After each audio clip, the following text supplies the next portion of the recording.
you know, speaking about everything that, or listening to everything that Dad was saying,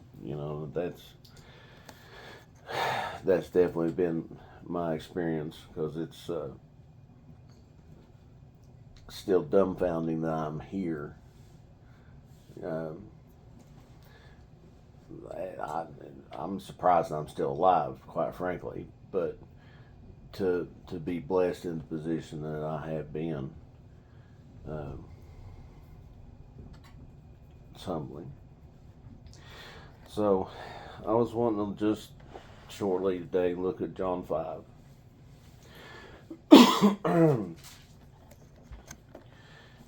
And it kind of fits that Dad was talking about sheep because now there is at Jerusalem by the sheep market, or also known as the sheep gate, a pool which is called in the Hebrew tongue Bethesda, having 5 porches. There's a lot right there. Now, a lot more than I can handle. Trust me. It's kind of appropriate that what is about to happen is right by the sheep. Um, and that Bethesda means mercy. And that pool had 5 porches. It's a number of grace. That's right. Good job. And in these lay a great multitude of impotent folk, of blind, halt, withered, waiting for the moving of the water.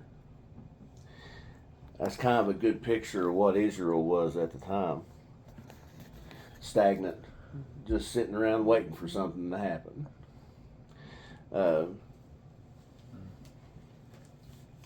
And they have it because they were waiting because an angel would come down from a certain season into the pool and trouble the water.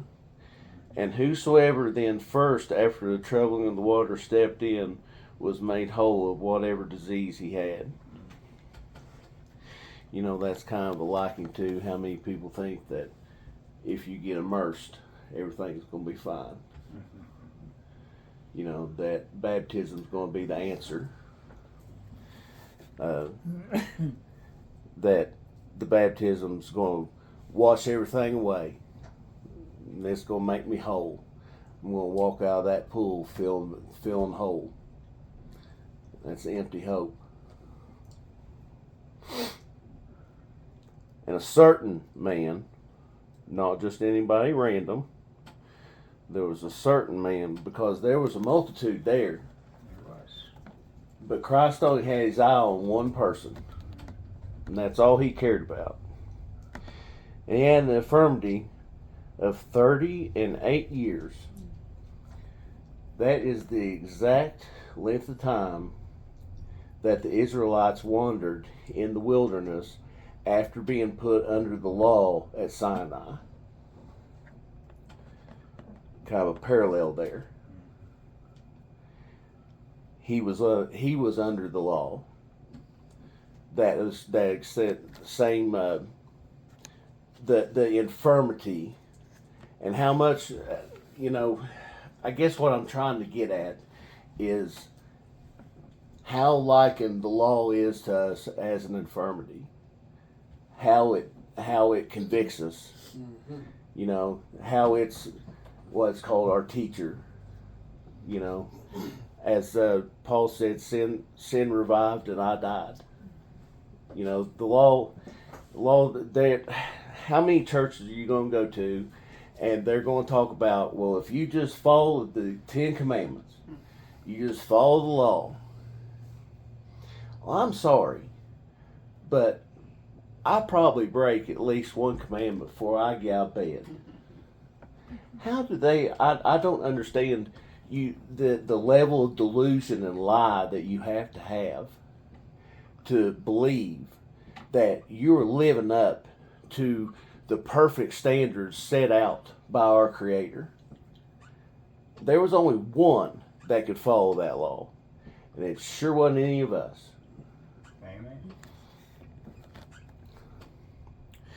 And when Jesus saw him lie,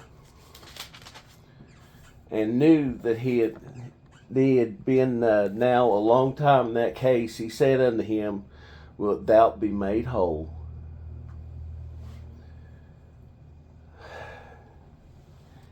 How precious would that be? And you notice he didn't look up at Christ and say, please make me whole.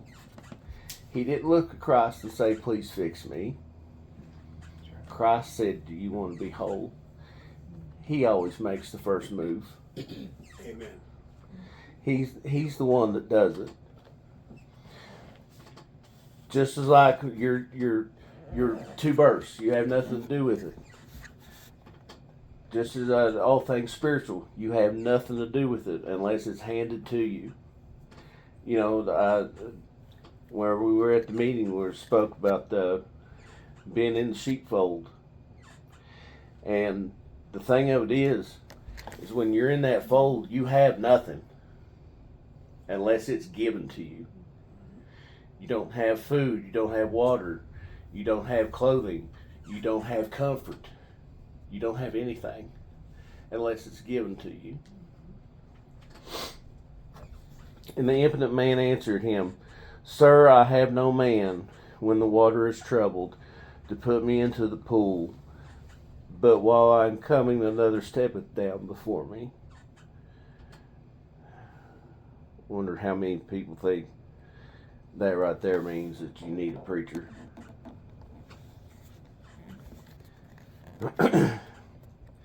Jesus said unto him, Rise up and take thy bed and walk. How beautiful of a sentence. And immediately the man was made whole, and took up his bed and walked. And on the same day was the Sabbath. And of course, the Jews therefore said unto him that was cured, Is the Sabbath day, and it's not lawful for thee to carry thy bed. Not that this man has been laid in infirmity and all this, and now is miraculously healed. It's why you breaking the law, completely ignoring the miracle, completely ignoring Christ, and looking at what? You're breaking our law. It's the Sabbath. What are you doing? Why not be absolutely amazed? Why not go, who has done this for thee? And can he do it for me? No, none of that. None of that. You broke our law.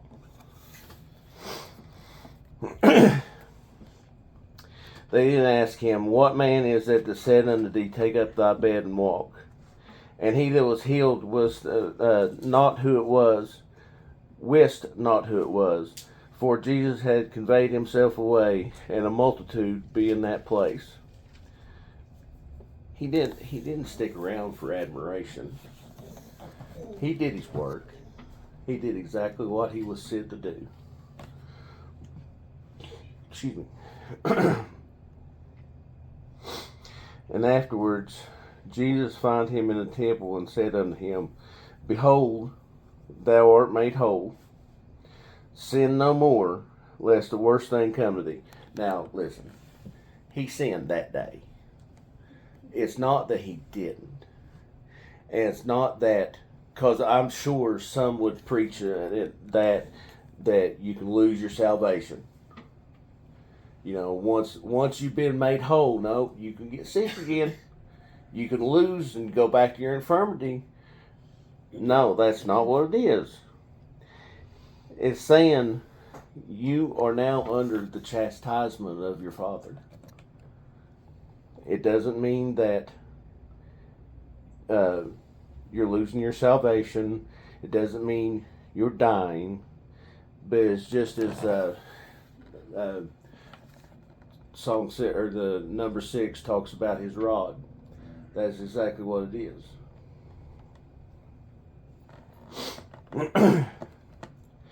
The man departed and told the Jews that it was Jesus which made him whole. And therefore did the Jews persecute Jesus, and sought to slay him, because he had done these things on the Sabbath day. My goodness. How pompous and arrogant would you have to be to look at somebody who had performed such a miracle and knowing, because they said back in Nicodemus, the Sanhedrin said, we know that God is with you. But yet, if God's with you, your actions are still of God. But yet, no, you're breaking the law. Not knowing they're condemning the lawgiver.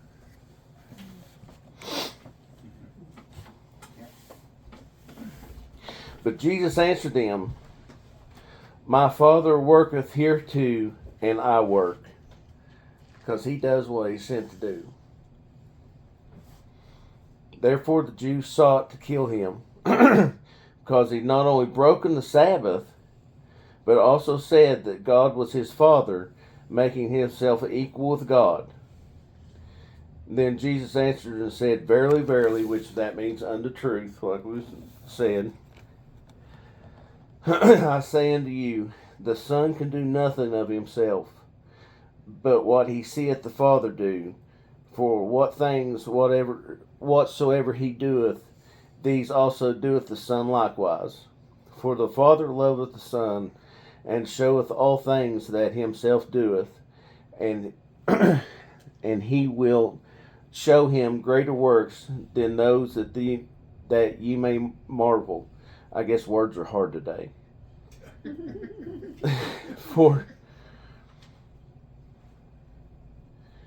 For as the Father raiseth up the dead and quicketh them, even so the Son quicketh who he will.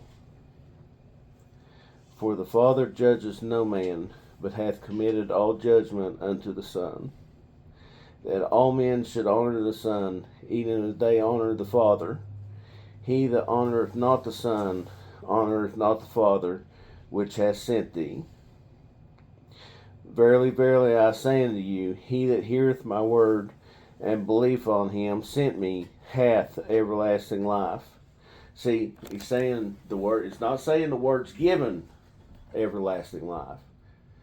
He's saying if you are hearing my words, you have been given the ears to hear, and there's already life there. Big difference, yes. It's not a condition, it's an evidence. And shall not come unto condemnation, but is passed from death unto life. Verily, verily, I say unto you, the hour is coming, and now is, when the dead shall hear the voice of the Son of God, and they shall that hear shall live. Death can't abide around Christ. You know what we were talking whenever he commanded Lazarus. He had to command Lazarus solely because if he just said, come forth, the graveyard's going to be empty.